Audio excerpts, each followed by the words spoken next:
چادریں چڑھاتے ہیں آپ مزارات پر، آپ کیوں نہیں پوچھتے کہ چادر کیوں چڑھاتے ہیں؟ کیا بیسک کانسیپٹ ہے اس کے پیچھے؟ اس میں بزرگ کا کیا فائدہ ہے، آپ کا کیا فائدہ ہے؟ کہاں قرآن و حدیث میں لکھا ہے کہ مزار کے اوپر چادر چڑھاؤ؟ ہم نے اس کو ایک ایسی رسم بنا لیا ہے کہ عرس چادر چڑھانے کے بغیر پورا ہی نہیں ہوگا۔ ہر شخص چادروں کی منت مان رہا ہے کہ جی میرا کام ہو گیا تو میں فلاں مزار پہ چادر چڑھاؤں گا۔ بھئی کیوں مان رہے ہو منت؟ ذرا بتاؤ تو صحیح نا، اپنے آپ سے کویسچن کرو، کیوں چڑھا رہے ہو آپ چادر منت کی؟ اس میں کس نے منت مانی تھی؟ نبی نے مانی تھی؟ صحابہ نے تصور دیا مزار پہ چادر چڑھانے کا؟ کہاں سے آیا یہ؟ کچھ نہیں پتا، بس لوگ کر رہے ہیں تو ہم بھی کر رہے ہیں۔ اس سے ہماری نوجوان نسلوں کو، ان بچوں کو کچھ پتہ نہیں ہے جی چادر چڑھانے بھی کوئی عبادت ہوگی، کوئی عبادت نہیں ہے، مستحب تک نہیں ہے۔ اب اس دور میں تو مستحب بھی نہیں رہا۔ ایک دور تھا کہ جب قبرستان عام بنا دیے جاتے تھے، اس میں کسی عالم کی قبر ہے، کسی نبی کی قبر ہے، فرض کر لیں صحابہ کی ہے، تو لوگ ادب سے دور ہونے لگے، تو وہ قبور پہ چڑھ رہے ہیں صاحب، تو وہ جو اشرف القوم کی قبر ہے اس کی بھی بے حرمتی ہو رہی ہے، تو بھئی چلو ایک کپڑا ڈال دو یار، تاکہ فرق تو ہو جائے، آنے والے کو پتہ چلے کسی بزرگ کی قبر ہے دوسری، تو ایک چادر ڈال دی ادھر۔ بس یہ بیسک کانسیپٹ تھا۔ پھر بعد میں جب بزرگان دین فوت ہونے لگے تو لوگ جیسے آ کر فاتحہ وغیرہ پڑھ رہے ہیں، بیٹھ کے قرآن پڑھ رہے ہیں، دھوپ پڑ رہی ہے، تو ارادہ کیا کہ قبہ بنا دیا جائے، ایک عمارت صاحب مزار کے لیے، تاکہ لوگ آ کے اس کے سائے میں آرام سے پڑھ سکیں۔ اور خاص طور پہ جب سال گزرتا تھا جس کو ہم آج کل عرس کہتے ہیں، تو پھر لوگ آئیں گے، بیٹھیں گے، کثیر تعداد ہوتی ہے کہ چلو بھائی پھر ایک عمارت بن گئی۔ جب عمارت بن گئی تو جو عام قبور سے امتیاز قائم کرنا تھا وہ عمارت کے ذریعے حاصل ہو گیا، اب چادر کی تو ضرورت ہی ختم ہو گئی۔ لیکن سنی کو تو ایک نیا مشغلہ چاہیے، جو نیا مشغلہ شروع ہو جائے اس کو کبھی نہیں چھوڑے گا، اصل دین کو گھر میں داخل نہیں ہونے دے گا۔ انہوں نے کہا بھائی قبہ بن گیا، ابھی چادر کی رسم تو چلے، وہ چل پڑی صاحب رسم۔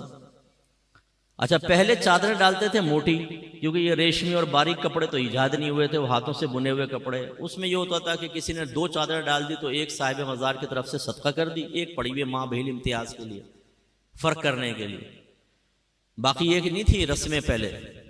اب صورتحال یہ جو مزار پہ چادر ڈلتی ہے ذرا دیکھ لیں آپ، ایک تو پہلے اس میں پورا لکھا ہوتا ہے کلمہ پاک یا آیت الکرسی کہ آپ اسے کسی اور کام میں استعمال ہی نہیں کر سکتے، اور یا پھر اتنی باریک ریشم کی چادر ہوتی ہے، جیسے داتا صاحب کے مزار پہ اکثر آپ دیکھیں گے کہ اس کو وہ کسی کام نہیں آ سکتی، وہ لباس بھی نہیں بن سکتا، اس کو یوں دیکھیں گے نا اس میں نظر آئے گا آر پار، اتنی وہ باریک سی ہوتی ہے، اور اس پہ آیت الکرسی چمکی سے لکھی ہوئی ہے نا، پہلے لکھ کر اس پہ چمکی ڈال دیتے ہیں، اب جو پکڑے وہ ہاتھ پہ چمکی، منہ پہ چمکیاں، جس سے وضو ہی خطرے میں پڑ جائے۔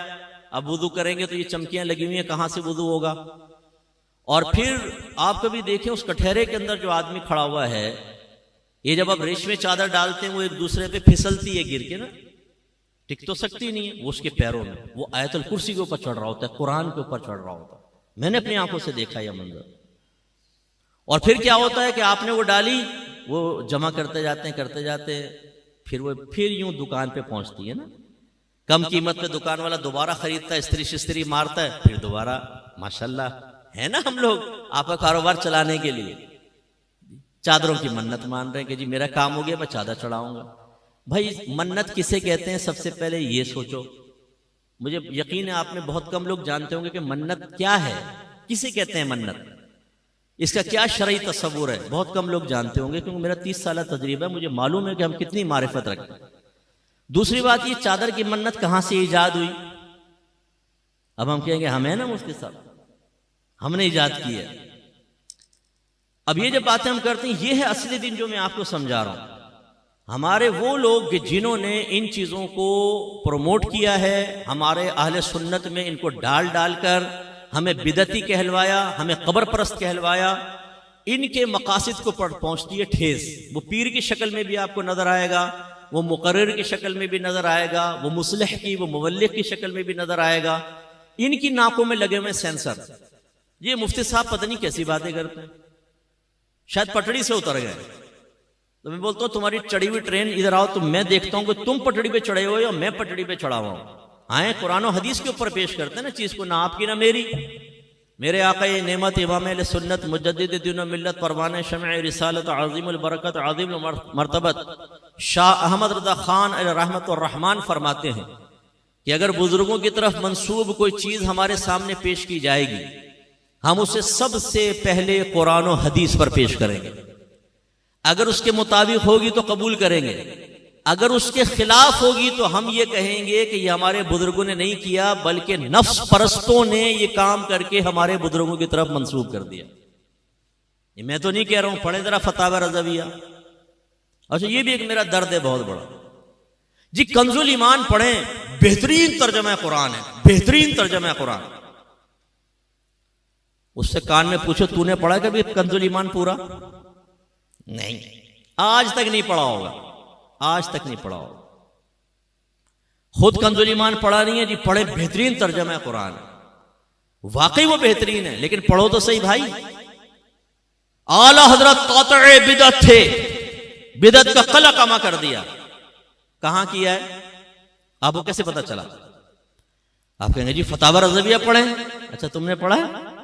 آپ میں سے بہت سے ایسے ہوں گے جنہوں نے آج تک فتاوی رضویہ کو ہاتھ میں لے کر نہیں دیکھا ہوگا، شکل ہی نہیں دیکھی ہوگی فتاوی رضویہ کی کہ کچھ ہے یہ بھی. یعنی ہم لوگ بالکل بس وہ رسم کے پیچھے لگے ہوئے ہیں. ہمارے اکابرین نے جو باتیں بیان کی اس کو فراموش کر چکے ہیں. آج نعت خان ہمیں دین سکھائے گا، آج یہ پیشہ ور مقررین ہمیں دین سکھائیں گے. ان کے پیچھے ہم چلنے کے لیے تیار ہیں اور پورا مسلک اہل سنت ہم نے بدنام کر کے رکھ دیا. ایسے دھمال شمال مزاروں کے اوپر کوئی تصور نہیں ہے، ڈھول ڈھمکوں کا کوئی تصور نہیں ہے. آپ کو اگر بٹھا کر آپ کے کان کے پاس دھن دھن دھن دھن ڈھول بجایا جائے، بتائیں آپ خوش ہوں گے کہ تکلیف ہوگی؟ زور سے بولیں. اور آپ صاحب مزار کے پاس دم دھڑم دم دم دھڑم دم دم دھڑم دم. اور ہمارا عقیدہ ہے کہ مرنے کے بعد بھی جو عام مردہ ہے نا وہ بھی تمام بات سنتا ہے. میرے آقا صلی اللہ علیہ وسلم نے ارشاد فرمایا جب تم مردوں کو سلام کرتے ہو وہ اس کا جواب دیتے ہیں لیکن تمہیں اس کا شعور حاصل نہیں. اس لیے نبی کریم صلی اللہ علیہ وسلم جب قبرستان جاتے تھے تو کیا فرماتے؟ دعا کیا ہے؟ السلام علیکم یا اہل القبور، اے قبر والو تم پر سلامتی نازل ہو.